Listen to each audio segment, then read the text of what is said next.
Untuk yang dengerin podcastnya juga boleh ikut bareng-bareng, tarik nafas panjang, hembuskan.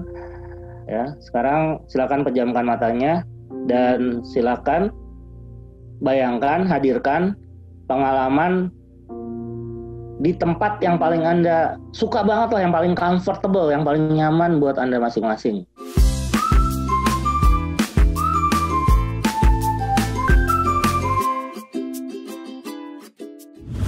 Halo, selamat datang kembali di Sore Senja Podcast. Kali ini tamu kita itu siapa ya? Dia itu sebenarnya teman kuliah gue, teman sekelompok, Sandi Utama Suntara. Hai San. Halo Sandi, Hai. makasih ya buat Bang Sandi nih yang udah mau ngobrol-ngobrol di podcast kita. Kita kali ini mau nanya dan ngobrol mengenai healthy lifestyle. Healthy lifestyle itu kan bisa banyak hal nih, San. Ya, salah satu adalah dari pola pikir dan juga pola hidup. Nah, Ya. kita pengen denger nih dari lo nih, dari Bang Sandi. Dengar-dengar tuh lo pakai istilah transformasi. Dulu. Iya enggak? Ya, ceritanya gitulah ceritanya. Jadi Transformers itu kan kalau orang mungkin dengar kata itu robot gitu. Nah, Robot. kalau terkait sama pola hidup, pola pikir untuk tema kita ini kira-kira nyambungnya gimana tuh? Nah, kalau ngomongin tema tadi, healthy lifestyle ya, mungkin sekarang jadi tren banget lagi ya. Terutama pas lagi COVID ini, wah kalau ngeliat di search di internet segala tuh, kata-kata health, happy itu, waduh, makin terus naik gitu. Nah, kaitannya apa sih dengan transform gitu? Nah, karena ternyata banyak sekali di era COVID-19 ini ya, ini jadi blessing in disguise juga nih. Jadi ternyata dengan adanya pandemi ini banyak mengajak secara sengaja ataupun tidak sengaja ataupun terpaksa untuk sebagian orang untuk bertransformasi. Mau nggak mau gitu loh. Kalau kita ngomongin dari dulu kan transformasi, mau transformasi apa? Menjadi lebih sehat, menjadi lebih bahagia, menjadi insan yang lebih bertakwa mungkin gitu ya. Nah, jadi banyak kata-kata yang selama ini kita sebutin, tapi banyak banget yang nggak kejadian juga gitu. Jadi bukan cuma akselerasi digital doang gitu ya transformasinya nih di COVID-19, tapi ternyata banyak terjadi juga transformasi di diri-diri kita masing-masing. Nah, jadi tema transformasi ini menjadi sangat lebih relevan lagi sekarang. Aku sendiri nih udah bergelut di dunia transformasi ini ya cukup lumayan lama juga lah ya dengan segala macam teknik-tekniknya. Nah, tapi yang pasti it was started for my own personal transformation sih baliknya. Oke, Stan, sebelum lo lanjut lagi ya. Jadi Ya. kita pengen tanya juga nih, sebenarnya transformasi ini tuh lo jadiin sebagai profesi atau ini menjadi suatu pola hidup yang lo terapin sehari-hari? Nah, jadi ini kedengarannya mungkin rada-rada bisa jadi aneh, bisa jadi magic, bisa jadi tidak kebetulan, tapi ternyata teknik industri itu menjadi satu base yang memang benar-benar pas gitu dengan filosofi hidup yang dijalani akhirnya. Teknik industri Nah, itu kalau maksud lo jurusan waktu kita kuliah? kuliah, ya betul. Pas lagi kita kuliah ya. Jadi kalau ingat ya, dulu zaman kita dulu kan awal-awal ada pengenalan teknik industri tuh. Jadi filosofinya kan, there is no the best way, but there is always a better way. Nah, kan sebenarnya in Oke, essence yang diajarin ingat. continuous improvement gitu ya.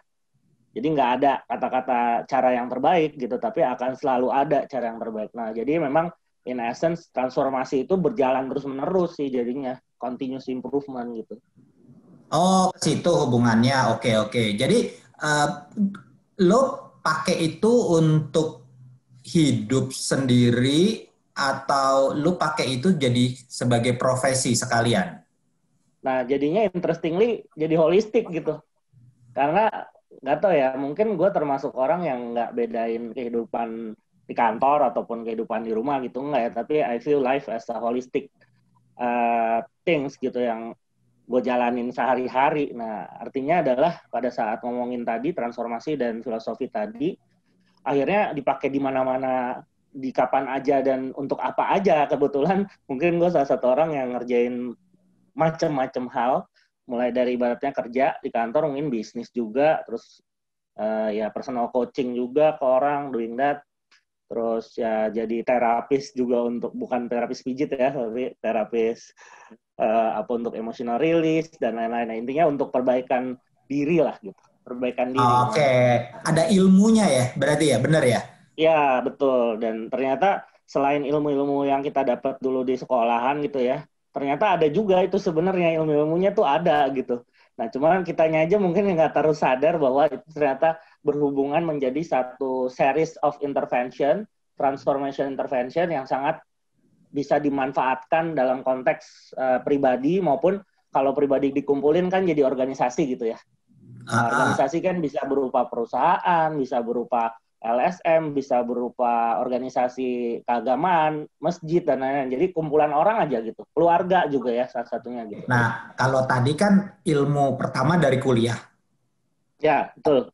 Yang tadi ada ilmu-ilmu yang lainnya itu didapat dari kerja, terus lo dikasih training, atau itu ada jalur tersendiri gitu, di mana tuh lo harus ikut itu supaya dapat ilmunya, nanti ada sertifikasinya, terus lo entitled gitu untuk menjadi coach. Nah, jadi sebelum ke situ mungkin ini ya background-nya kenapa sih memang akhirnya terjun ke dunia kayak gini ya. Mungkin dari dulunya udah ada interest, cuman mungkin semakin terstruktur dan semakin seriusnya itu ya katakan kira-kira 10 tahun terakhir lah ya. Nah, jadi udah lebih sih sebenarnya, tapi ya let's say 10 tahunan lah. Nah, jadi awalnya itu adalah dari ketemu sama sekarang lagi trending juga tuh, salah satu suhu saya juga, Mas Wowi ya, jadi Bosman Mardigu. Nah, ya. Oke. Pak Mardigu ini orang yang mengenalin saya ke dunia ini ya, pikiran manusia gitu. Karena kalau dia sendiri kan pendidikannya memang formally gitu, applied psychology gitu. Nah, jadi salah satu interestnya akhirnya dia mempelajari tentang hipnoterapi. Nah, hipnosis secara keseluruhan lah ya. Nah, jadi awalnya dari situ. Jadi waktu itu tuh boleh dibilang hidup gue lagi susah banget lah ya, in terms of down secara physically, emotionally, maupun juga spiritually gitulah. Nah, akhirnya ketemu dia, somehow ada satu project waktu itu lagi mau pitching transformasi juga di bidang sales gitulah ya, di satu perusahaan. Projectnya sih waktu itu nggak dapet, nah cuman jadi kenal sama dia gitu. Nah, akhirnya awalnya belajar tentang hipnoterapi gitu, akhirnya aku seriusin sampai dengan ambil certification-nya lah ya, sampai dengan level Master Certified Hypnotherapist pada saat itu dari National Guild of Hypnosis dari US gitu. Nah, kemudian dari situ kenal-kenal lagi nih suhu-suhu lainnya. Dan yang terakhir adalah banyak juga ke arah ini yang lebih terstruktur lagi ya. Root-nya tetap dari hipnosis, tapi distrukturkan oleh seorang yang namanya Richard Bandler, itu co-foundernya, untuk Neuro Linguistic Programming. Jadi dia buat programmingnya tuh dari modeling dari seorang hipnoterapis yang efektif lah, yang terkenal. Saat itu namanya Milton Erickson sama Virginia Satir. Nah, jadilah keilmuan namanya Neuro Linguistic Programming. Nah, jadi dua root besar itulah yang banyak aku kembangin dan pakai akhirnya. Ya walaupun kembangannya banyak. Oke. Gitu. Berarti sebenarnya lu bisa hipnotis orang?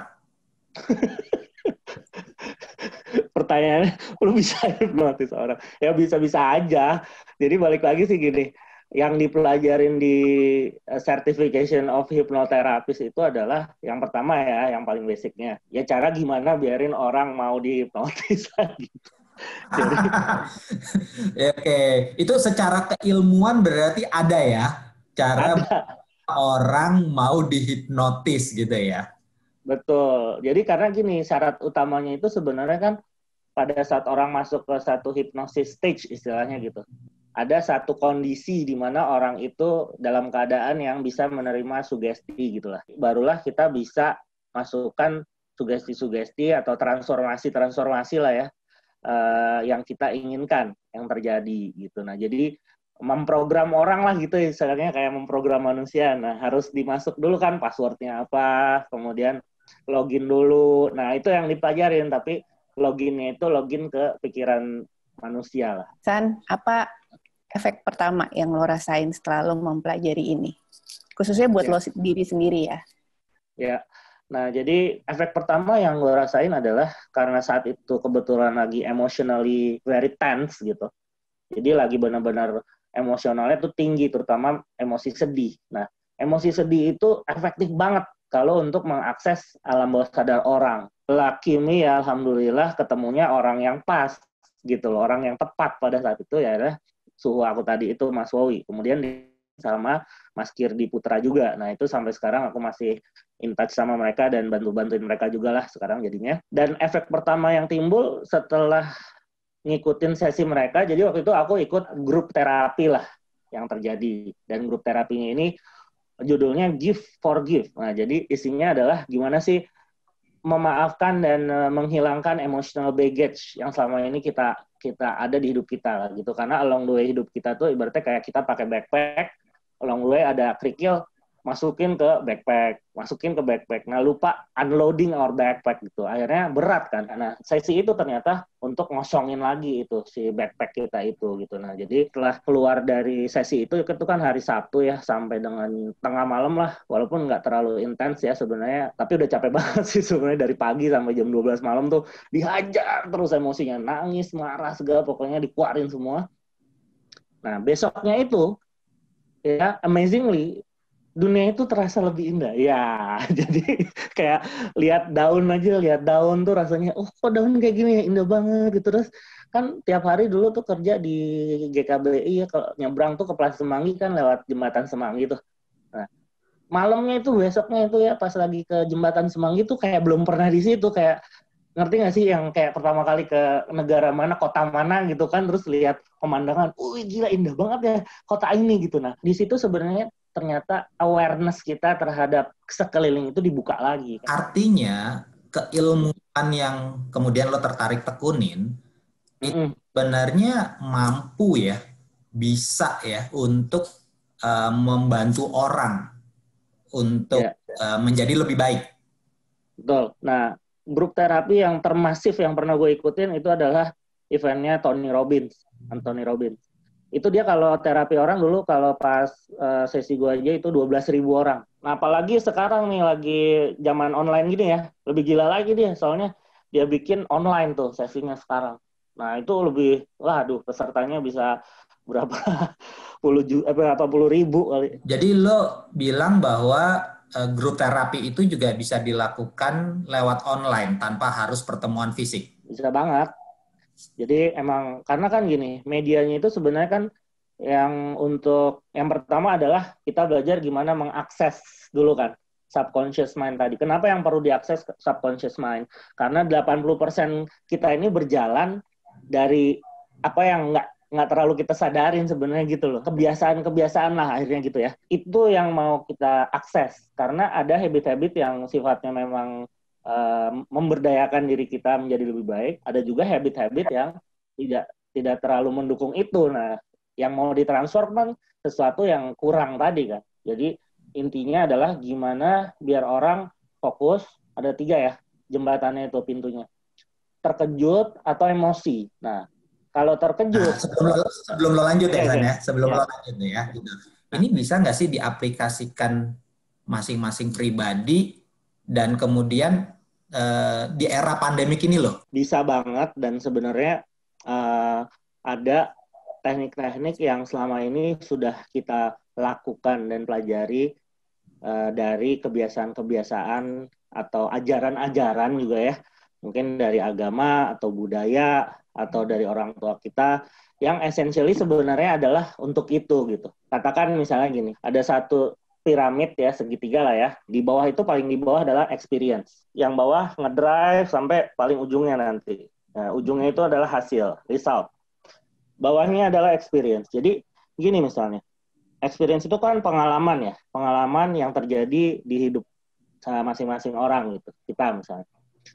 cerita nih misalnya orang yang punya pengalaman lagi kecilnya dulu sering banget dikejar-kejar anjing atau pernah digigit anjing deh. Akhirnya dia punya pengalaman ini menimbulkan next step-nya belief atau kepercayaan di dalam diri dia. Gini kan, oh anjing tuh binatang buas tau nggak? Gila loh, tuh anjing. Aduh tiap kali lihat anjing ya, itu lihat dia langsung kepikir, itu dia kayak lihat binatang buas gitu. Nah sekarang belief tadi itu menimbulkan action. Nah, kira-kira kalau orang yang punya belief bahwa anjing itu adalah binatang buas, setiap kali lihat anjing, action dia akan seperti apa? Ya, mungkin lari. Nah, ya kan? Lari atau misalnya mendingan nggak usah deh. Dari awal ditanya, ada anjing nggak rumahnya? Ada, nggak usah gua ke sana gitu ya. Jadi action dia adalah menghindari. Dan action ini menimbulkan result bahwa dia adalah menjadi seseorang yang benci sama anjing misalnya. Jadi yang dipelajarin ranahnya seputaran gimana sih creating experience untuk merubah belief-nya tadi. Karena untuk action, biasanya orang udah tahu. Misalnya, lo mau kurus gimana caranya? Ya olahraga sama diet stop makannya dibenerin Oke, actionnya tahu kan? Nah, ini yang menarik gitu loh. Jadi kalau untuk healthy lifestyle, salah satunya ya contoh sederhananya aja. Dulu gua mau lari, aduh berat bener rasanya gitu loh. Mau olahraga, aduh malas banget. Kenapa? Karena later on setelah gua pelajarin hal-hal ini, sederhana aja. Di dalam pikiran gua punya belief ya, satu, keringetan itu nggak enak karena lengket, bau. Yang kedua, kalau olahraga, pasti nantinya habis itu capek. Itu aja dua tuh key belief-nya. Padahal, sementara alam bawah sadar itu nggak mengenal kata-kata negatif. Enggak. Jadi sebenarnya kalau kita hilangkan kata-kata enggaknya, keringetan nggak enak, olahraga itu capek, olahraga itu membuat lo sakit. Nah, gue install, ganti tuh programnya. Tek, gue ganti. Nah, sejak saat gue ganti itu, akhirnya action-nya lain. Akhirnya resultnya lain, gitulah kira-kira. Jadi misalnya nih ya, apakah lo mampu melakukan itu sendirian atau lo butuh energi positif yang sama dari orang lain? Misalnya nih lo olahraga, mungkin lo akan mendapatkan tambahan energi kalau lo melakukan dengan orang yang tujuannya sama-sama lo. Atau lo bisa melakukan itu sendirian? Ya, itu mendukung lah, mendukung. Nah, gue bilang gitulah. Karena apa gini, ini relates to something yang mungkin gue agak masuk sedikit ke konten ya. Jadi manusia itu kan berinteraksi ya. Kalau komputer kan interaksinya sekarang apa ya, kamera, terus keyboard ya kan. Kalau manusia itu menginstruksikannya lewat mana sih? Ya pasti lewat panca indera kan ya. Nah, jadi kalau di bahasanya NLP itu VAKOK gitu, visual, auditory, kinestetik, olfactory sama gustatory. Nah, namanya modalities. Nah, jadi modalities inilah yang dimanfaatkan untuk mengintervensi apa yang ada di dalam struktur pikiran dan belief-nya akhirnya seorang manusia. Ini sekarang gini yang menarik nih. Gimana kita bisa bilang sesuatu positif atau negatif? Ya ini terlepas dari agama dan lain-lain ya. Tapi adalah ngomongnya gini, tergantung kepada tujuan kita. Jadi itu salah satu belief yang ditanamin di NLP juga, gitu. Namanya presupposition. Karena begitu kita set objektifnya, dan baru semua masuk ke situ. Kayak tadi misalnya transformasi diri gue pribadi. Gue mau fokus saat itu kepada kesehatan misalnya. Nah, otomatis karena gue tadi niatinnya ke kesehatan, then all of my action otomatis energi gue semua mengarahnya ke situ gitu. Relate to keadaan ini ya, pandemi. Gue sih nggak mengharap yang dengerin ini kena COVID sih, ataupun sakit lah ya, sakit secara sakit apapun sebenarnya. Sebenarnya apa sih pikiran lo tuh harus berpikir apa tuh pada saat lo sakit supaya lo bisa mungkin lebih cepat gitu healingnya? Nah ini balik lagi ya, orang lagi sakit kan kalau mikirin sakit ya bakalan tambah sakit sih gitu. Nah jadi tips yang paling jitu balik lagi adalah goal gitu loh. Pada saat kita sakit, kita set satu goal. Misalnya gini, banyak sugesti juga yang diterapkan adalah misalnya untuk masalah sakit atau berat badan atau kolesterol atau apalah yang penyakit-penyakit yang jangka panjang gitu. Nah, salah satunya adalah sugesti mengenai anak misalnya. Emang lu nggak mau lihat anak lo nanti di pelaminan ya, misalnya gitu untuk anak-anak yang masih kecil. Nah, jadi terus misalnya untuk orang yang smoking dan yang punya kebiasaan-kebiasaan yang kurang empowering terhadap kesehatan lah gitu ya. Atau olahraga tadi bisa juga. Yaitu salah satu cari cari goalnya itu yang juga menyentuh dari sisi emosionalnya. Karena apa? Kalau ada muatan emosionalnya, itu alam bawah sadar terbuka. Berarti goals-nya orang lagi sakit tuh bukan untuk sembuh ya, San? Maksudnya cari yang lebih mengenal lagi di hati lo gitu ya? Sebenarnya. Ini menariknya juga nih ya. Jadi cerita agak mendasar sedikit ya mengenai hipnosis gitu. Mungkin kita nggak terlalu banyak cerita teknis ya di hari ini gitu. Tapi by the way, hipnosis itu dulunya itu awalnya adalah dari ilmu-ilmu getaran sebenarnya. Dari ilmu mesmerism. Nah makanya pada saat kita ngomongin hipnosis, teknik apapun lah ya, teknik mah banyak lah. Yang paling utama di awal yang memang perlu adalah rapport. Artinya adalah gimana sih kita menyamakan frekuensi dulu nih dengan orang-orang dan terutamanya kalau ngomongin diri sendiri ya, kita tuning dulu nih diri sendiri. Jadi kalau kita mensugesti diri sendiri dalam keadaan yang lagi ruwet dan lain-lain itu susah masuknya. Salah satu yang paling mudah aja ya, teknik masuk sedikit teknik adalah coba ya, sekarang kita coba aja langsung deh nih ya, misalnya. Oke, tarik nafas panjang, hembuskan, yuk kita bareng-bareng. Untuk yang dengerin podcastnya juga boleh ikut bareng-bareng, tarik nafas panjang, hembuskan. Ya, sekarang silakan pejamkan matanya dan silakan bayangkan, hadirkan pengalaman di tempat yang paling Anda suka banget lah, yang paling comfortable, yang paling nyaman buat Anda masing-masing.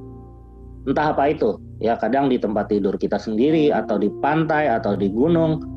Hadirkan sekarang rasa itu, momen itu di saat Anda berada di tempat yang paling nyaman untuk Anda masing-masing. Oke, tarik nafas panjang, hembuskan, bayangkan, dan rasakan dengan semua panca indera Anda, baik visual, pendengaran, rasa-rasa, apakah rasa ademnya, rasa panasnya matahari, angin, rasa spray yang sangat nyaman, apapun itu. Apapun rasa yang membuat Anda nyaman, silakan dihadirkan kembali dan dirasakan kembali sekarang. Tarik nafas panjang, hembuskan, dan di setiap tarikan nafas Anda akan membawa rasa yang lebih nyaman lagi, jauh lebih nyaman lagi, yang membawa Anda ke tempat kenyamanan Anda, sehingga Anda berasa berada di situ dan sedang menikmati nyamannya sore hari ini di tempat kenyamanan Anda masing-masing. Bisa sedang duduk, bisa sedang berdiri, bisa sedang bermain bola, bisa sedang bermain dengan anak, bisa sedang berenang, apapun itu. Apapun pengalaman yang Anda pikir nyaman dan Anda rasakan nyaman untuk diri Anda sendiri, hadirkan kembali di sore hari ini.